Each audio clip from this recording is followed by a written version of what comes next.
ನಮಸ್ಕಾರ ಸ್ನೇಹಿತರೆ, ಅನಮ್ ಜ್ಯೋತಿ ಚಾನಲ್ಗೆ ಸ್ವಾಗತ. ಸ್ನೇಹಿತರೆ, ಈ ಮಾಘ ಮಾಸದ ಶುಕ್ಲ ಪಕ್ಷದ ಸಪ್ತಮಿ ತಿಥಿ ಅಂದರೆ ರಥಸಪ್ತಮಿ ಯಾವ ದಿವಸ ಬರ್ತಾ ಇದೆ, ಯಾವಾಗ ಆ ಸಪ್ತಮಿ ತಿಥಿ ಪ್ರಾರಂಭ ಹಾಗೂ ಅಂತ್ಯ ಎಲ್ಲವನ್ನು ಕೂಡ ಇವತ್ತಿನ ವಿಡಿಯೋದಲ್ಲಿ ತಿಳಿಸ್ಕೊಡ್ತಾ ಇದ್ದೀನಿ.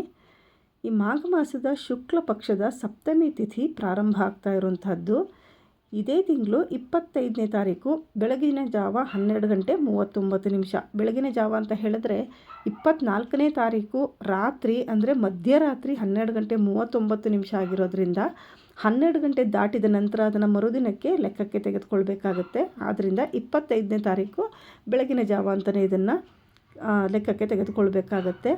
ಆದ್ದರಿಂದ ಆಚರಣೆಯನ್ನು ಮಾಡಬೇಕಾಗಿರುವಂಥದ್ದು 25ನೇ ತಾರೀಕು ಭಾನುವಾರವೇ ಆಗಿರುತ್ತೆ.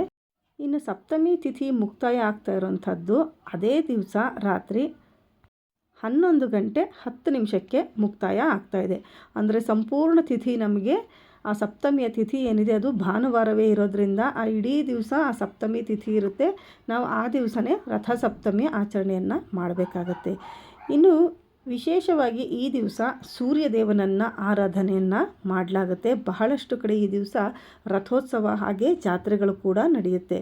ಇನ್ನು ಈ ದಿವಸದ ವಿಶೇಷತೆ ಏನು ಅಂತ ಹೇಳಿದ್ರೆ, ವಿಶೇಷವಾಗಿ ಸೂರ್ಯನನ್ನು ಆರಾಧನೆ ಮಾಡೋವಂಥದ್ದು, ಸೂರ್ಯನಿಗೆ ಆ ದಿವಸ ಆರ್ಘ್ಯವನ್ನು ಕೊಡಲೇಬೇಕು. ಅದೇ ರೀತಿ 7 ಎಕ್ಕದ ಎಲೆಗಳನ್ನು ತಲೆ ಮೇಲೆ ಇಟ್ಕೊಂಡು ಆ ದಿವಸ ಸ್ನಾನವನ್ನು ಮಾಡಬೇಕಾಗತ್ತೆ. ಈ ರೀತಿಯಾಗಿ ಮಾಡೋದ್ರಿಂದ ರೋಗ ಬಾಧೆಗಳು ನಿವಾರಣೆ ಆಗುತ್ತೆ, ಗ್ರಹದೋಷ ನಿವಾರಣೆ ಆಗುತ್ತೆ. ಹಾಗೆಯೇ ಈ ಸೂರ್ಯದೇವನ ಸಂಪೂರ್ಣ ಅನುಗ್ರಹ ಸಿಗುತ್ತೆ ಅನ್ನೋ ಒಂದು ಧಾರ್ಮಿಕ ನಂಬಿಕೆ ಇದೆ. ಇದು ಹಿಂದಿನಿಂದಲೂ ಕೂಡ ನಡೆದು ಬಂದಿರುವಂಥ ಒಂದು ಆಚರಣೆ ಆಗಿದೆ.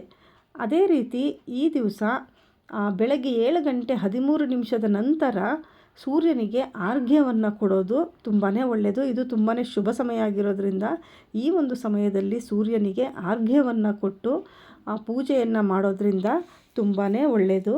ಇನ್ನು ಈ ದಿವಸ ವಿಶೇಷವಾಗಿ ಮನೆಯ ಮುಂದೆ ರಂಗೋಲಿಯನ್ನು ಹಾಕಿ ಅದಕ್ಕೆ ಅರಿಶಿನ, ಕುಂಕುಮ, ಅಕ್ಷತೆ, ಹೂವು ಇವೆಲ್ಲವನ್ನು ಏರಿಸಿ ಆ ರಂಗೋಲಿಗೂ ಕೂಡ ಪೂಜೆಯನ್ನು ಮಾಡೋವಂಥದ್ದು ತುಂಬಾ ವಿಶೇಷ. ಹಾಗೆ ಈ ದಿವಸ ಸಾಧ್ಯವಾದರೆ ಸೂರ್ಯಾಷ್ಟಕಂ, ಆದಿತ್ಯ ಹೃದಯ ಪಾರಾಯಣ ಮಾಡುವಂಥದ್ದು, ಸೂರ್ಯ ಸಹಸ್ರನಾಮವನ್ನು ಪಾರಾಯಣ ಮಾಡುವಂಥದ್ದು, ಸೂರ್ಯನಿಗೆ ಸಂಬಂಧಪಟ್ಟಂಥ ಮಂತ್ರಗಳನ್ನು ಪಠಣ ಮಾಡುವಂಥದ್ದು ತುಂಬಾ ಒಳ್ಳೆಯದು. ಈ ರೀತಿ ಈ ದಿವಸ ವಿಶೇಷವಾಗಿ ಮಾಡೋದ್ರಿಂದ ಆ ಸೂರ್ಯದೇವನ ಸಂಪೂರ್ಣ ಅನುಗ್ರಹ ಅನ್ನೋದು ಸಿಗುತ್ತೆ. ಆದ್ದರಿಂದ ಈ ರಥಸಪ್ತಮಿಯ ದಿವಸ ಸೂರ್ಯದೇವನನ್ನು ಪೂಜೆಯನ್ನು ಮಾಡಿ ಆರಾಧನೆಯನ್ನು ಮಾಡೋದ್ರಿಂದ ದೈಹಿಕ ಆರೋಗ್ಯ ಅನ್ನೋದು ಅಭಿವೃದ್ಧಿ ಆಗುತ್ತೆ, ದೇಹದ ಚೈತನ್ಯ ಶಕ್ತಿ ಕೂಡ ಹೆಚ್ಚಾಗುತ್ತೆ. ಹಾಗೆಯೇ ನೀವು ಮಾಡೋಂಥ ಕೆಲಸ ಕಾರ್ಯಗಳಲ್ಲಿ ಯಶಸ್ಸು, ಹಾಗೆ ಮನೆಯಲ್ಲಿ ಒಂದು ಶಾಂತತೆಯ ವಾತಾವರಣ ಅನ್ನೋದು ಉಂಟಾಗುತ್ತೆ. ಸ್ನೇಹಿತರೆ, ಮುಂದಿನ ವಿಡಿಯೋದಲ್ಲಿ ಈ ರಥಸಪ್ತಮಿಯ ಪೂಜಾ ವಿಧಾನದ ಬಗ್ಗೆ ತಿಳಿಸ್ಕೊಡ್ತೀನಿ. ಇವತ್ತಿನ ಈ ವಿಡಿಯೋ ನಿಮಗೆ ಇಷ್ಟ ಆಗಿದ್ದರೆ ಲೈಕ್ ಮಾಡಿ, ಬೇರೆಯವ್ರಿಗೂ ಕೂಡ ಶೇರ್ ಮಾಡಿ. ಸಬ್ಸ್ಕ್ರೈಬ್ ಮಾಡ್ಕೊಳ್ಳದೆ ನೋಡ್ತಾ ಇದ್ದರೆ ಸಬ್ಸ್ಕ್ರೈಬ್ ಮಾಡ್ಕೊಳ್ಳಿ. ನಿಮ್ಮ ಅನಿಸಿಕೆಗಳನ್ನು ಕಮೆಂಟ್ ಮಾಡಿ ತಿಳಿಸಿ.